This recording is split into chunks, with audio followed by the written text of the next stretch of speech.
and more secure for you and your children.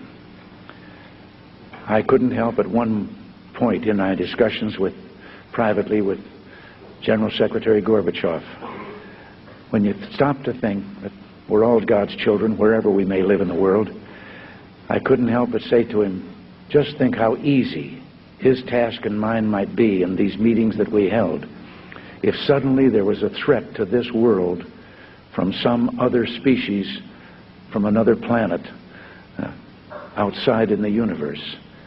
We'd forget all the little local differences that we have between our countries, and we would find out once and for all that we really are all human beings here on this earth together.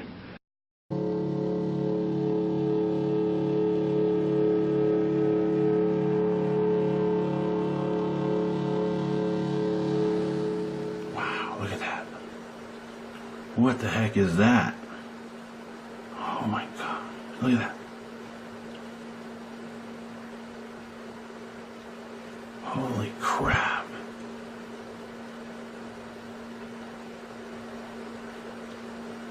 It's just moving really slowly.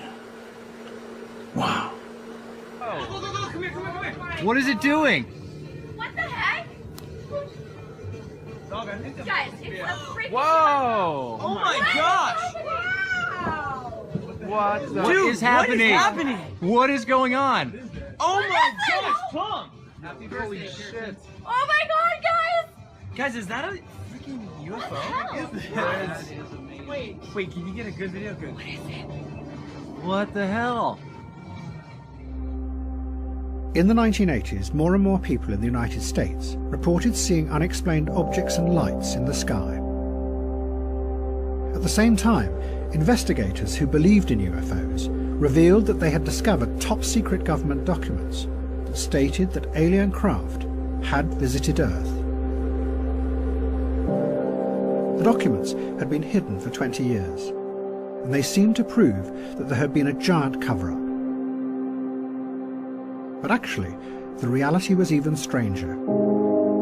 The American government might have been making it all up, that they had created a fake conspiracy to deliberately mislead the population. The lights that people imagined were UFOs may in reality have been new high-technology weapons that the US government were testing.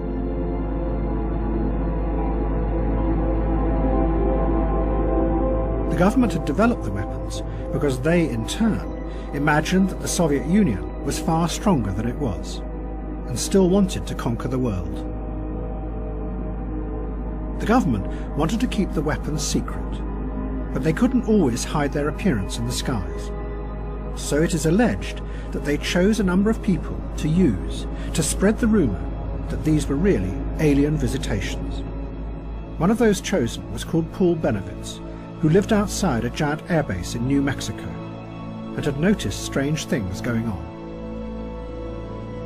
Years later, I sat down with Paul at dinner and told Paul exactly that everything we did was a sanctioned counterintelligence operation to convince him that what he was seeing was UFOs, and that what we didn't want him to know was that he tapped into something on the base, and we didn't want him to ever disclose that.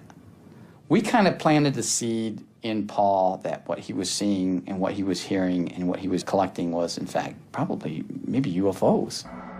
Benovitz and others chosen by the agency were, it is alleged, given a series of forged documents. Many of them were top-secret memos by the military describing sightings of unidentified aerial vehicles. The documents spread like wildfire, and they formed the basis for the wave of belief in UFOs that would spread through America in the 1990s. What the fuck is that, nigga?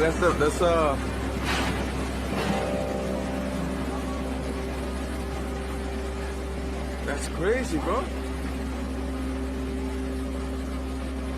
Is that space, And it also fueled the wider, growing belief that governments lied to you, that conspiracies were real. What the Reagan administration were doing both with Colonel Gaddafi and with the UFOs, was a blurring of fact and fiction. But it was part of an even broader program. The president's advisors had given it a name. They called it perception management, and it became a central part of the American government during the 1980s. The aim was to tell dramatic stories that grabbed the public imagination, not just about the Middle East, but about Central America and the Soviet Union. And it didn't matter if the stories were true or not, providing they distracted people, and you, the politician, from having to deal with the intractable complexities of the real world.